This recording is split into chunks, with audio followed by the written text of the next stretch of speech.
I'm Rex Linder.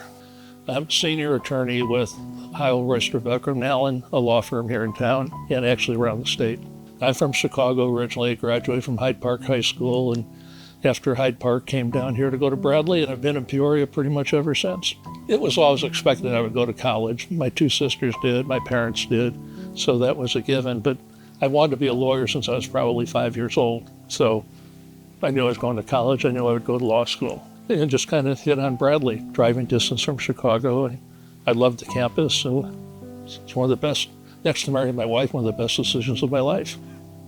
Well, it was home, but when I was in law school, I wasn't sure I was going to be a trial lawyer. In fact, most of my electives in law school were in estate planning and estate taxation.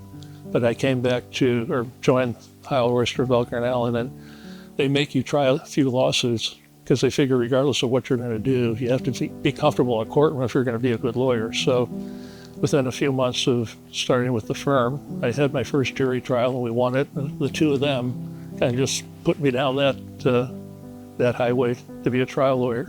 The firm specialized in civil law. What I did primarily initially was product liability defense, had a number of cases for Caterpillar and other manufacturers, but then that's kind of slowed down as an active carry of the law. And I kind of drifted maybe 15, 20 years ago toward medical malpractice defense. Clients would be, I represent St. Francis, Methodist, College of Medicine here in Peoria. If their doctors or nurses are sued, that's what I would do. I would defend them in the lawsuit, malpractice cases. My mentors would have been in the law firm. Bill Velker and Lyle Allen were two of the premier trial lawyers in the state, and I would say in the country. They taught us not so much by sitting down and lecturing, but by example. High ethics. You're going to fight people in the courtroom, but never make it personal. Be a gentleman in everything you do. And always, always be prepared. Don't let the other side out-prepare you. So those two guys were my mentors, probably not the correct way because they didn't mentor like that, but the example they set. And their doors were always open. But I've always felt with respect to the law, we owe the profession service, not just practicing law. And as far as Peoria is concerned, I feel we owe something to our community. So that was kind of the two things that guided me into doing work with various professional organizations as well as different community organizations.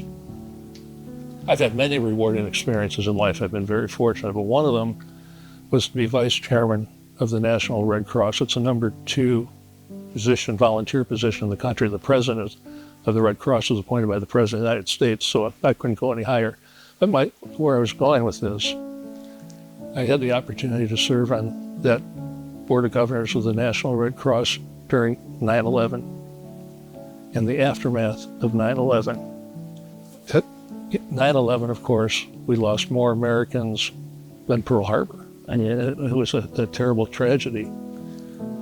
But the volunteer spirit of people in the American Red Cross, the things they were doing for people, was amazing. And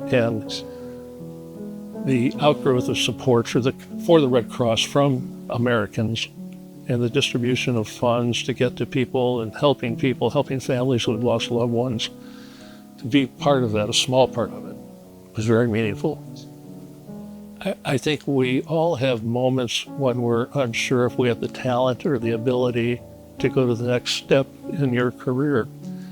But what I would suggest to people, success isn't a straight line highway. There's a lot of detours. And don't be afraid to do something because of a lack of self-confidence or uncertainty. Try it, and if it doesn't work, there's a plan B.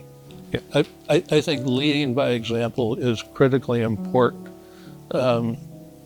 If we're talking about kids, for example, whether it's a parent, a teacher, someone from JA, whoever it might be, if you set a good example, they may not get good examples at their home, but if they can get them outside of the home, that's the reason I think JA is so important.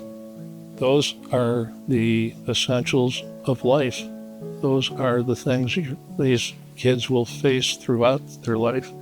And to teach them those values, those skills, gives them a head start. It gives them the opportunity to be a jump ahead of everybody else if they work hard at it. And I think that's one thing that JA does. It tries to instill in young people the need to work hard and take their responsibilities seriously and be prepared.